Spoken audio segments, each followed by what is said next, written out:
दोस्तों railway group D भर्ती 2025 के लिए यहाँ पर जो है ऑनलाइन फॉर्म यहाँ पर स्टार्ट हो गया है।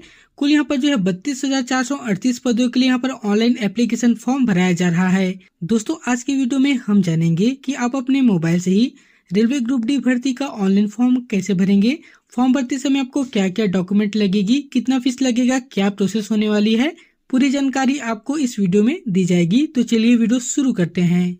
दोस्तों आप यहाँ पर नोटिफिकेशन देख सकते हैं। रेलवे ग्रुप डी भर्ती 2025 के लिए ऑनलाइन फॉर्म भरने के संबंध में इस नोटिफिकेशन को जारी किया गया है। अब इस नोटिफिकेशन में देखेंगे तो आपका ऑनलाइन फॉर्म है 23 जनवरी से शुरू हो गया है।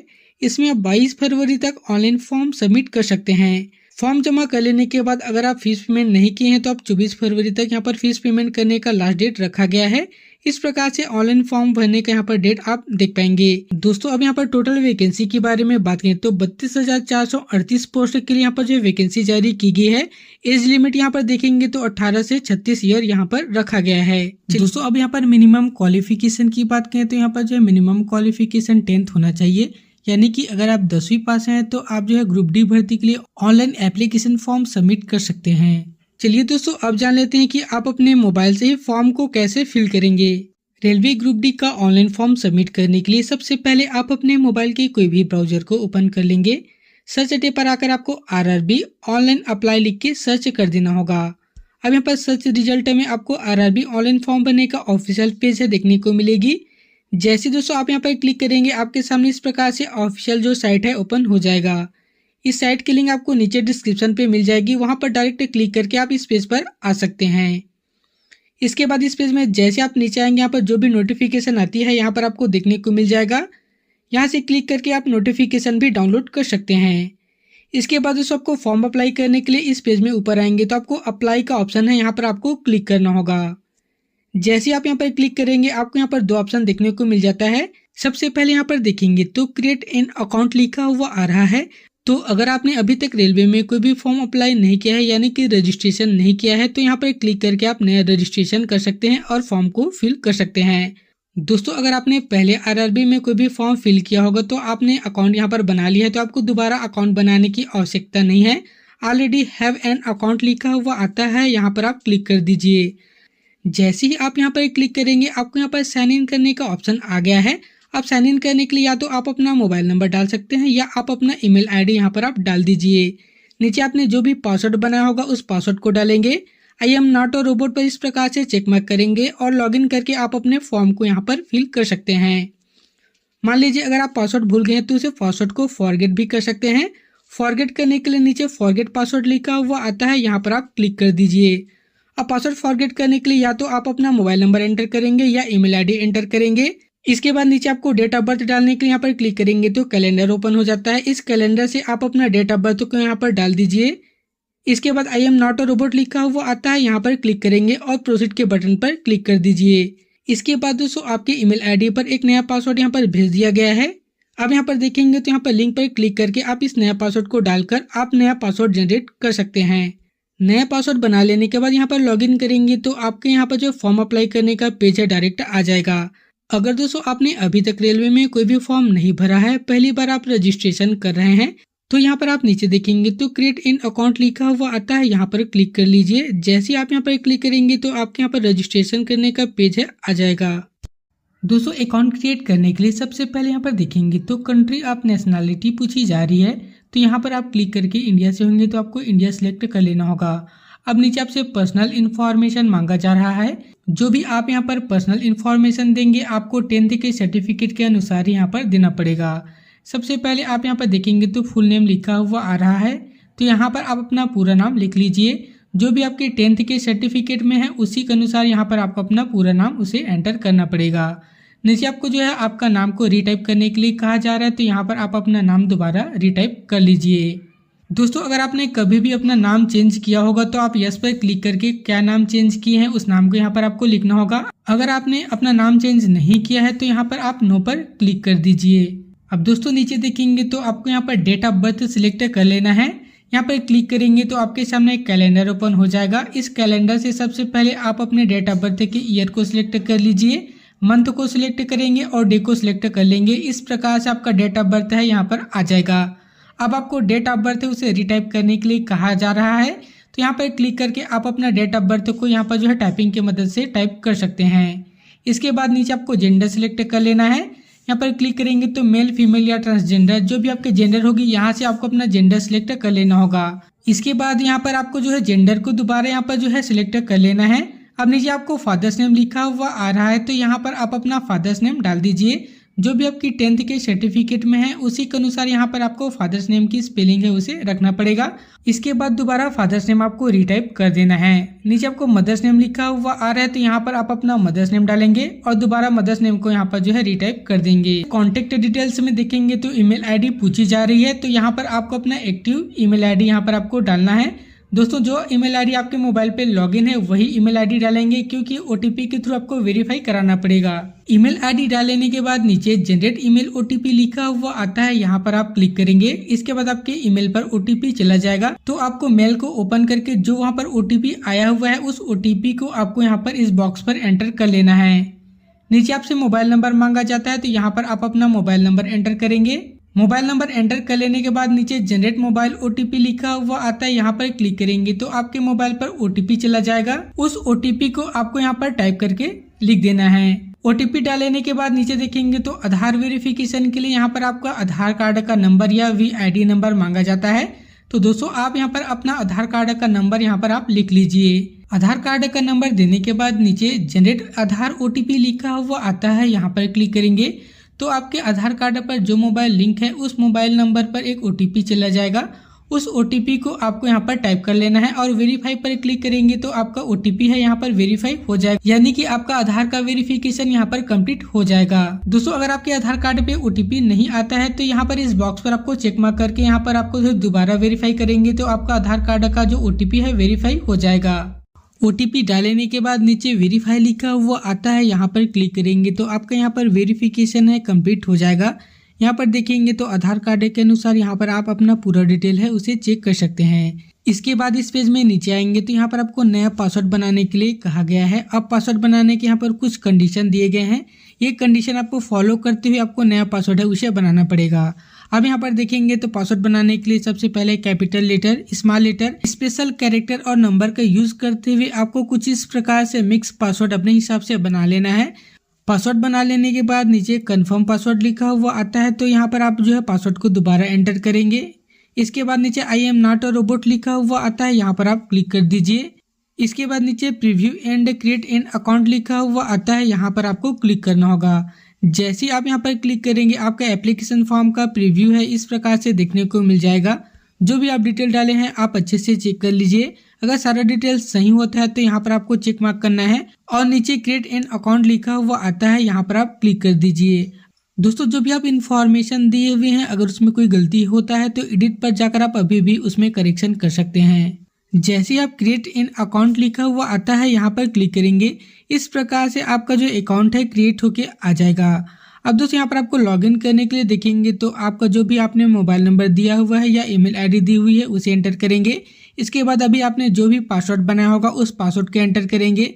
इसके बाद नीचे लॉगिन लिखा हुआ आता है, यहाँ पर आप क्लिक करेंगे तो आपका जो प्रोफाइल है यहाँ पर जो है लॉगिन होकर आ जाएगा। अगर यहाँ से आप अपना डिजी लॉकर अकाउंट को लॉगिन करना चाहते हैं यानी इसमें जो है लिंक करना चाहते हैं तो यहाँ पर आप क्लिक कर दीजिए और डिजी लॉकर के जो है आईडी पासवर्ड को डालकर यहाँ पर आप जो है लिंक कर सकते हैं। अब आपको एप्लीकेशन फॉर्म सबमिट करने के लिए नीचे देखेंगे तो ऑनलाइन एप्लीकेशन लिखा हुआ आता है, यहाँ पर आप क्लिक कर दीजिए। जैसे ही आप वहां पर क्लिक करेंगे आप यहाँ पर देख सकते हैं पोस्ट के बारे में यहाँ पर डिटेल आ गया है। अब दोस्तों यहाँ पर देखेंगे तो आपको स्टार्टिंग डेट और लास्ट डेट भी देखने को मिल जाएगा। सबसे पहले आप यहाँ पर देखेंगे तो आपको कौन से जोन में अप्लाई करना है उसे आपको सिलेक्ट करने के लिए कहा गया है। तो आपको जो है नोटिफिकेशन में सभी जोन का डिटेल मिल जाएगा कि किस जोन में कितना पोस्ट है, कौन कौन से पोस्ट है। आप जो जोन वाइज पूरा डिटेल देखकर आपको यहाँ पर जोन को सिलेक्ट करना होगा। जैसे ही आप यहाँ पर क्लिक करेंगे सभी यहाँ पर जो है रेलवे जोन का नाम आ जाएगा। तो आपको जिस रेलवे जोन में अप्लाई करना होगा उस रेलवे जोन को आपको यहाँ पर सिलेक्ट कर लेना है।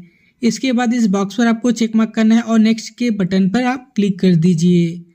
जैसे ही आप यहाँ पर क्लिक करेंगे तो देख सकते हैं आपका एप्लीकेशन फॉर्म है इस प्रकार से ओपन हो जाएगा। यहाँ पर देखेंगे तो 5 स्टेप दिया गया है। इन सभी 5 स्टेप को फॉलो करते हुए आपको अपना एप्लीकेशन फॉर्म है उसे सबमिट करना पड़ेगा। सबसे पहले बात करें पर्सनल डिटेल की, तो यहाँ पर आपको personal detail already job registration के टाइम दिए हुए हैं वही डिटेल यहाँ पर आपको देखने को मिल जाएगा। सबसे पहले यहाँ पर देखेंगे तो मैरिटल स्टेटस यानी वैवाहिक स्थिति पूछी जा रही है। तो अगर आप मैरिड हैं तो मैरिड पर क्लिक कर दीजिए, अनमैरिड हैं तो आप अनमैरिड पर क्लिक कर देंगे। इसके बाद नीचे रिलीजन यानी धर्म पूछा जा रहा है। यहाँ पर क्लिक करेंगे तो हिंदू, मुस्लिम, सिख जो भी आपकी धर्म होगी यहाँ से आपको अपना रिलीजन यानी धर्म सिलेक्ट कर लेना है। इसके बाद नीचे मदर टंग यानी मातृभाषा पूछी जा रही है। तो आपकी मातृभाषा क्या है, आपका जो है लोकल लैंग्वेज क्या है उसे आपको यहाँ पर सिलेक्ट कर लेना है। इसके बाद आगे आपको जो एग्जामिनेशन देने का लैंग्वेज पूछा जा रहा है। तो आपको कौन से भाषा में एग्जाम देना है, इंग्लिश, हिंदी, मराठी, जो जिस लैंग्वेज में आपको एग्जाम देना होगा उसी लैंग्वेज में आपका पेपर आएगा। तो आपको यहाँ से लैंग्वेज को सिलेक्ट कर लेना होगा। इसके बाद नीचे देखेंगे तो आपको आइडेंटिफिकेशन मार्क्स यानी आपकी पहचान चिन्ह मांगा जा रहा है। तो आपके जो है कहीं पर भी पहचान चिन्ह होगा जैसे चेहरे पर कहीं पर भी उसे आप यहाँ पर लिख लीजिए, या कहीं पर तिल का निशान होगा उसे आप यहाँ पर लिख सकते हैं। इसके बाद दोस्तों आपको एक और यहाँ पर आइडेंटिफिकेशन मार्क्स उसे आपको देना पड़ेगा। अब दोस्तों नीचे यहाँ पर देखेंगे तो कम्युनिटी लिखा हुआ आता है। यहाँ पर क्लिक करेंगे तो जनरल, SC, ST, OBC जो भी आपकी कैटेगरी हो यहाँ से आपको अपना कैटेगरी सिलेक्ट कर लेना है। दोस्तों अगर आप SC, ST, OBC कैटेगरी के कैंडिडेट हैं तो इस प्रकार से आपको अपना कैटेगरी सर्टिफिकेट का पूरा डिटेल है यहाँ पर आपको सबमिट करना पड़ेगा। जैसे आप OBC कैटेगरी सिलेक्ट करेंगे तो यहाँ पर पूछा जा रहा है कि क्या आप जो है नॉन क्रीमिलियर के अंतर्गत आते हैं। तो अगर आप नॉन क्रीमिलियर के अंतर्गत आते होंगे तो यस पर क्लिक करेंगे, नहीं आते हैं तो यहाँ पर आपको नो पर क्लिक करना होगा। जैसे ही आप यहाँ पर यस के ऑप्शन पर क्लिक करेंगे आपके सामने पर कैटेगरी सर्टिफिकेट का पूरा डिटेल डालने का ऑप्शन आ गया है। अगर आप SC या ST कैटेगरी के कैंडिडेट हैं तो यहाँ पर भी आपको अपना पूरा कैटेगरी सर्टिफिकेट का डिटेल है उसे सबमिट करना पड़ेगा। अब आपको बता दूं कि यहाँ पर आपको जो है सेंट्रल गवर्नमेंट का जो कैटेगरी सर्टिफिकेट है उसे ही अप्लाई करना पड़ेगा। आपको यहाँ पर स्टेट गवर्नमेंट का सर्टिफिकेट यहाँ पर आपको फिल नहीं करना है। आपको जो है अपने जो है डिस्ट्रिक्ट पे जाकर सेंट्रल गवर्नमेंट का कैटेगरी सर्टिफिकेट आप यहाँ पर जो है बनवा लीजिए। सबसे पहले यहाँ पर देखेंगे तो नेम आप कास्ट लिखा हुआ आता है। तो यहाँ पर आपका अपना जो है कास्ट का क्या नाम है यानी आपके जाति का क्या नाम है उसे आपको यहाँ पर लिखना पड़ेगा। इसके बाद नीचे आपके कास्ट सर्टिफिकेट का जो भी नंबर होगा उसे आपको यहाँ पर लिख लेना है। नीचे देखेंगे तो आपका कम्युनिटी यानी कास्ट सर्टिफिकेट किसके द्वारा इशू किया गया है उसे आपको यहाँ पर सिलेक्ट करना होगा। जैसे ही आप यहाँ पर क्लिक करेंगे तो सभी यहाँ पर जो है जितने भी यहाँ पर कास्ट सर्टिफिकेट जनरेट करने वाले ऑफिसर हैं सभी के यहाँ पर जो पोस्ट आ जाता है। तो आपका कास्ट सर्टिफिकेट किसके द्वारा जारी किया गया है उसे आपको अपने कास्ट सर्टिफिकेट में देखकर यहाँ से आप सिलेक्ट कर लीजिए। इसके बाद आपका जाति प्रमाण पत्र है कौन से यहाँ पर जो स्टेट से बना हुआ है उस स्टेट को आप यहाँ पर सिलेक्ट कर लीजिए। कौन से डेट पर बना हुआ है यानी कौन से डेट पर जारी हुआ है। तो आपके सर्टिफिकेट पर आपको डेट देखने को मिल जाएगा, उस डेट को यहाँ से आपको जो है इस कैलेंडर से आपको सिलेक्ट कर लेना है। इसके बाद अगर आप SC या ST कैटेगरी के कैंडिडेट हैं तो आपको जो है फ्री ट्रेवल पास दिया जाता है। तो अगर आप अपना फ्री ट्रेवल पास लेना चाहते हैं तो यहाँ पर आपको यस के ऑप्शन पर क्लिक करना होगा। जैसे आप यहाँ पर क्लिक करेंगे तो यहाँ पर आपको नियरेस्ट रेलवे स्टेशन पूछा जाता है। तो आपके नजदीक में जो भी रेलवे स्टेशन का नाम होगा उसे आप यहाँ पर लिख लीजिए। इसके बाद आप यहाँ पर देखेंगे तो आपका जो कास्ट सर्टिफिकेट है यहाँ पर अपलोड करने के लिए कहा जाता है। तो दोस्तों अगर आपको फ्री ट्रेवल पास का बेनिफिट लेना है तो यहाँ पर आप अपना कास्ट सर्टिफिकेट को अपलोड कर दीजिए। अब दोस्तों आगे देखेंगे तो यहाँ पर आपको अपना पूरा एड्रेस है उसे फिल करना है। एड्रेस फिल करने के लिए सबसे पहले यहाँ पर आपको स्टेट सिलेक्ट कर लेना होगा, नीचे आपको डिस्ट्रिक्ट सिलेक्ट कर लेना है और यहाँ पर एड्रेस लिखा हुआ आता है तो यहाँ पर आप अपना पूरा एड्रेस है उसे डाल दीजिए। इसके बाद नीचे प्रेजेंट नियरेस्ट सिटी या मेजर टाउन लिखा हुआ आता है। तो दोस्तों आपके आसपास जो भी बड़ी सिटी होगी उसका नाम आप यहाँ पर लिखेंगे। इसके बाद नीचे आपको पिन कोड मांगा जा रहा है तो यहाँ पर आप अपना पिन कोड डाल दीजिए। अब दोस्तों नीचे देखेंगे तो यहाँ पर आपको अपना पूरा परमानेंट एड्रेस है वह मांगा जा रहा है। दोस्तों आपका करंट एड्रेस और परमानेंट एड्रेस दोनों सेम है तो यहाँ पर आपको इस बॉक्स पर चेक मार्क करना है और इस प्रकार से एड्रेस है यहाँ पर फिल होके आ जाएगा। इसके बाद जो भी आपने इन्फॉर्मेशन फिल किया हुआ है सारे इन्फॉर्मेशन आप चेक कर लीजिए। इसके बाद नीचे सेव के ऑप्शन पर क्लिक करेंगे और यहाँ पर आपको नेक्स्ट के ऑप्शन पर क्लिक कर देना होगा। जैसे आप नेक्स्ट के ऑप्शन पर क्लिक करेंगे आपका पहला स्टेप है कंप्लीट हो जाता है। अब दोस्तों सेकेंड स्टेप में देखेंगे तो यहाँ पर आपको जो अदर डिटेल है उसे फिल करना है। अब जैसे आप यहाँ पर नीचे आते हैं तो सबसे पहले एक्स सर्विसमैन का डिटेल मांगा जा रहा है। तो अगर आप एक्स सर्विसमैन होंगे तो यस पर क्लिक करके आप अपना एक्स सर्विसमैन का पूरा डिटेल है उसे फिल करना होगा। अगर आप एक्स सर्विसमैन नहीं है तो यहाँ पर आपको नो पर क्लिक करना है। इसके बाद नीचे आपको पर्सनल विथ बेंचमार्क डिसेबिलिटी पूछा जा रहा है। तो अगर आप जो विकलांग कैंडिडेट होंगे तो यहाँ पर यस पर क्लिक करके आप अपना पूरा डिटेल है उसे फिल करेंगे। अगर आप दिव्यांग कैंडिडेट नहीं है तो यहाँ पर आपको नो पर क्लिक करना होगा। अगर दोस्तों आप लिख नहीं पाते, अगर आपको किसी जो सहलेखक की आवश्यकता है तो यहाँ पर क्लिक करके आप यस पर क्लिक कर दीजिए। नहीं है तो यहाँ पर आपको नो पर क्लिक करना होगा। अब दोस्तों नीचे देखेंगे तो ईबीसी डिटेल पूछा जा रहा है। तो अगर आप जो है गरीबी रेखा के अंतर्गत आते होंगे तो यस पर क्लिक करेंगे। नहीं आते हैं तो यहाँ पर आपको नो पर क्लिक करना होगा। दोस्तों अगर आपके पास गरीबी रेखा का कार्ड होगा तभी आप यहाँ पर यस पर क्लिक करेंगे। दोस्तों आगे पूछा जा रहा है कि क्या आप जो है रेलवे के एम्प्लॉय हैं। तो अगर आप रेलवे के एम्प्लॉय होंगे, रेलवे में नौकरी करते होंगे तो यहाँ पर यस पर क्लिक करके आप जो है अपना डिटेल यहाँ पर फिल कर सकते हैं। अगर आप रेलवे में जॉब नहीं करते तो यहाँ पर आपको सिंपली नो पर क्लिक करना होगा। अब दोस्तों यहाँ पर देखेंगे तो करेंट एम्प्लॉयमेंट डिटेल्स यहाँ पर पूछा जा रहा है। जैसे यहाँ पर क्लिक करेंगे तो सेंट्रल गवर्नमेंट, स्टेट गवर्नमेंट या दोस्तों आप जो है किसी भी सेक्टर में जॉब करते होंगे उस सेक्टर को आपको सिलेक्ट कर लेना होगा।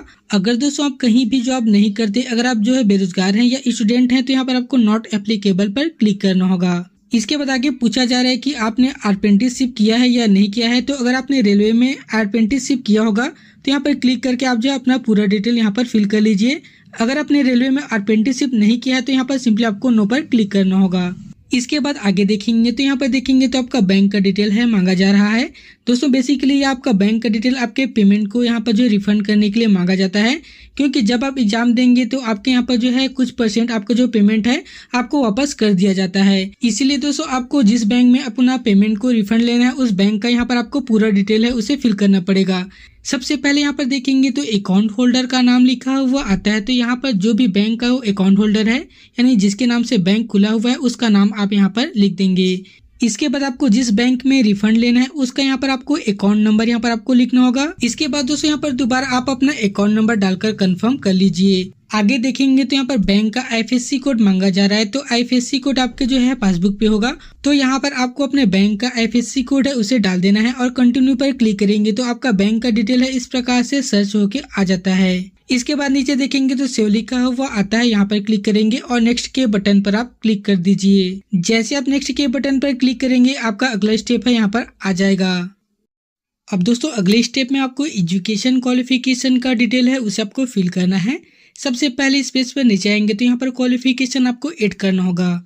जैसे आप यहाँ पर क्लिक करेंगे तो देख सकते हैं अगर आपने ITI कर रखा होगा तो यहाँ पर आपको ITI का ऑप्शन है, यहाँ पर आप क्लिक कीजिए।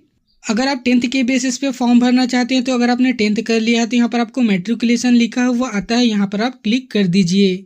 इसके बाद दोस्तों नीचे देखेंगे तो आपसे स्टेट पूछा जा रहा है। आपका यहाँ पर क्वालिफिकेशन है आपने कौन सी स्टेट से किया हुआ है, उस स्टेट को आप यहाँ पर सिलेक्ट कर लेंगे। आगे आपको डिस्ट्रिक्ट सेलेक्ट कर लेना है कि आपने कौन से डिस्ट्रिक्ट से अपना जो है कोर्स किया हुआ है। अब नीचे देखेंगे तो आपको बोर्ड का नाम देखने को मिल जाएगा। आपने जिस बोर्ड से यहाँ पर जो है 10th किया हुआ है या ITI किया हुआ है उस बोर्ड का नाम आप यहाँ पर लिख लीजिए।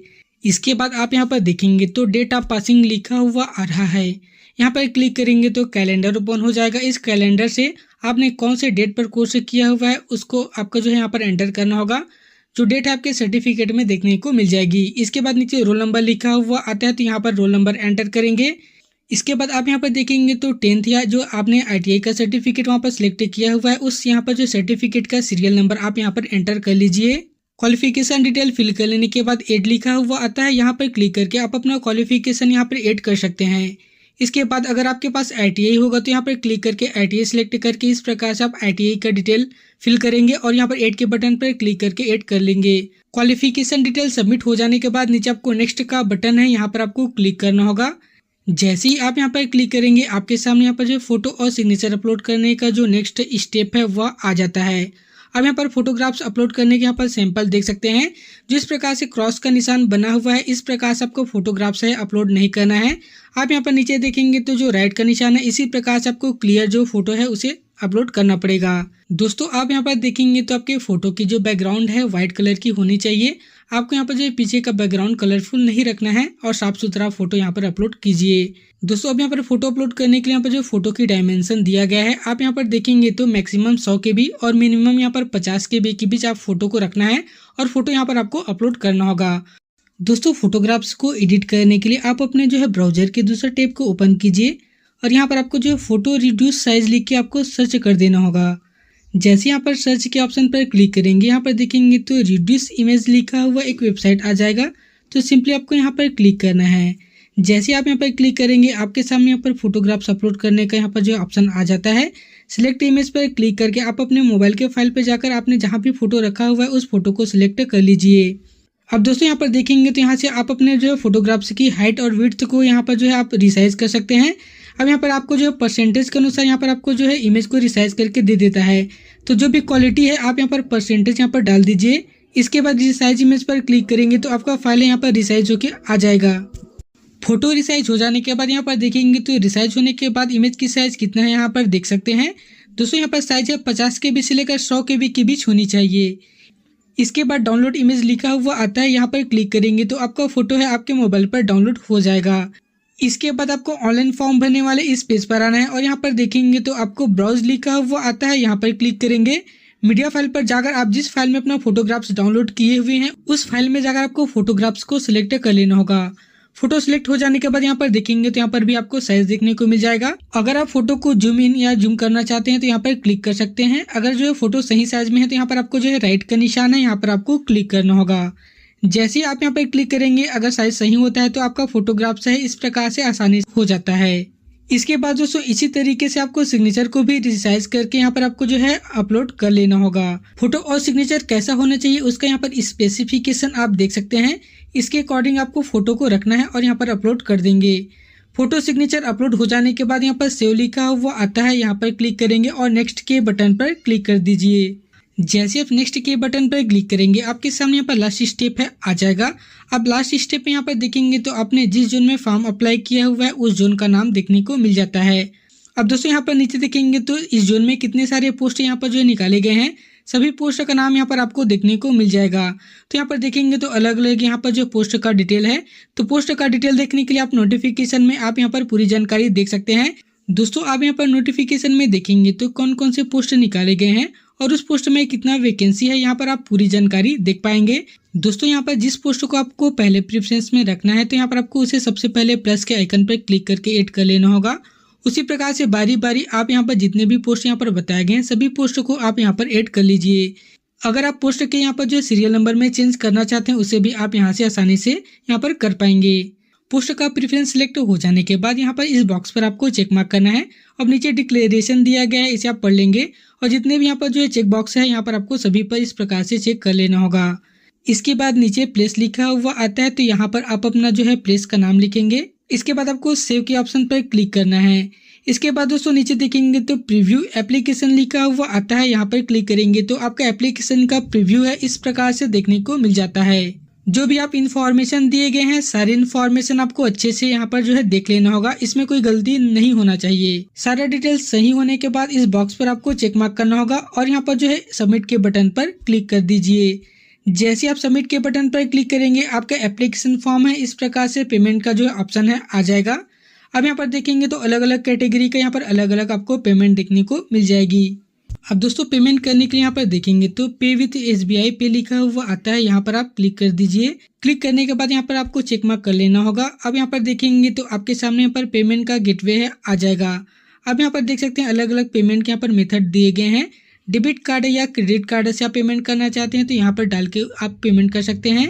इसके साथ ही आपको इंटरनेट बैंकिंग से पेमेंट करना है तो यहाँ पर क्लिक कर दीजिए।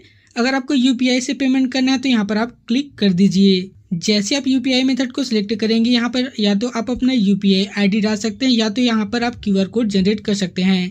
UPI QR कोड पर क्लिक करेंगे और पे नाउ पर क्लिक करेंगे तो इस प्रकार से QR कोड है जनरेट होके आ जाएगा। अब दोस्तों इस QR कोड को गूगल पे या फोन पे के एप्लीकेशन पर जाकर स्कैन कर लीजिए और वहाँ पर आपको जो है सिक्योरिटी कोड डालकर आपको पेमेंट को कंप्लीट कर लेना है।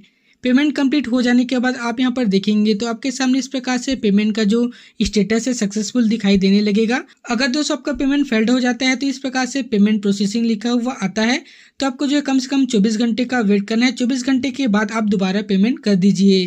पेमेंट कंप्लीट हो जाने के बाद आप यहाँ पर देखेंगे तो व्यू एप्लीकेशन पर क्लिक करेंगे तो आपका एप्लीकेशन है यहाँ पर देखने को मिल जाता है और इसे आप जो यहाँ पर क्लिक करके डाउनलोड कर सकते हैं।